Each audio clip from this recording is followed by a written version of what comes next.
Right. This news came out a few days ago, and I was just waiting to see if we're going to get any reaction from the government or whether Sky News are going to continue to promote this nonsensical research. Yes, Sky News continues.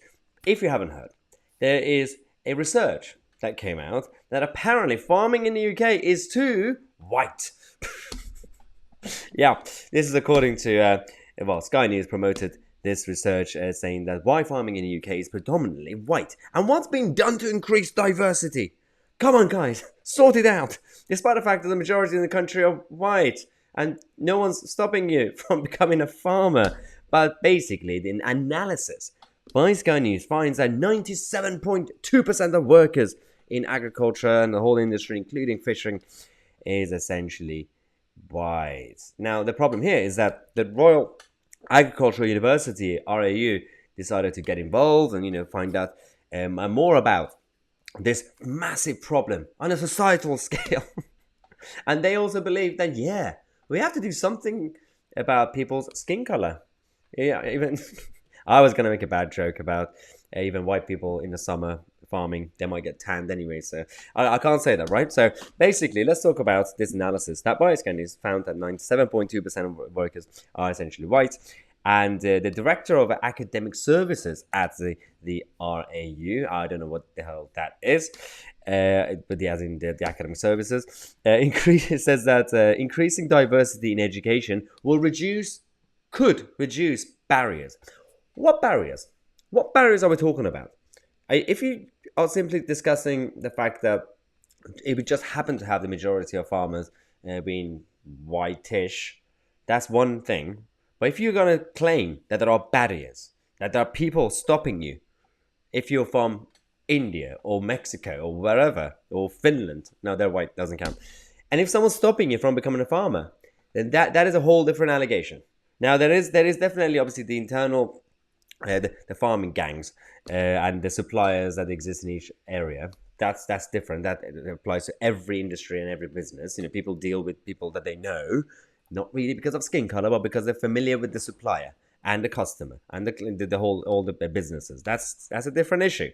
Now, if you're claiming that if you actually just increase diversity, you're saying that people don't deal with non-white people if they're farmers because they're non-white, and if you say let's just increase the diversity to have more non-white people, then you're going to claim that suddenly those people will be like, well, I'm now going to deal with the Indian farmer. The problem with this report and this whole analysis from Sky News is that they use one example, Mon-Sun who is now left his job in marketing to become a farmer in the Welsh valleys. And they didn't realize what they were doing here. This backfired massively.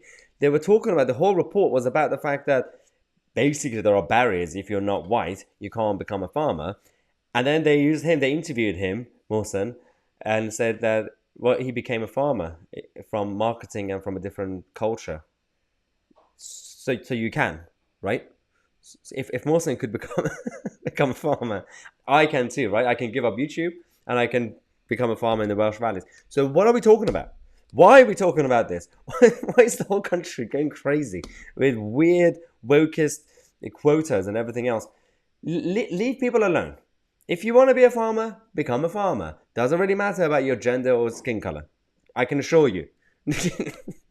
And considering even if you're like a business owner and own a farm or manage a farm, your staff are going to be, you can have white, non-white, male, female, whatever. So no one's going to accuse you of being from a different tribe anyway. It's called business. Business is blind when it comes to skin color and gender and things like this. Okay, I'm going to stop talking because we're going to come back in half an hour with the next news update, which is about BBC budget cuts. It's going to be absolutely brilliant. So subscribe to the channel. I'm Maya TC, and we're going to come back with more updates. Actually, also, Disrupt today, 6 p.m. Today, 6 p.m., we're going to be talking about China and CCP and what they're actually up to in Wuhan and near Taiwan. I'm Maya TC, and we are the media.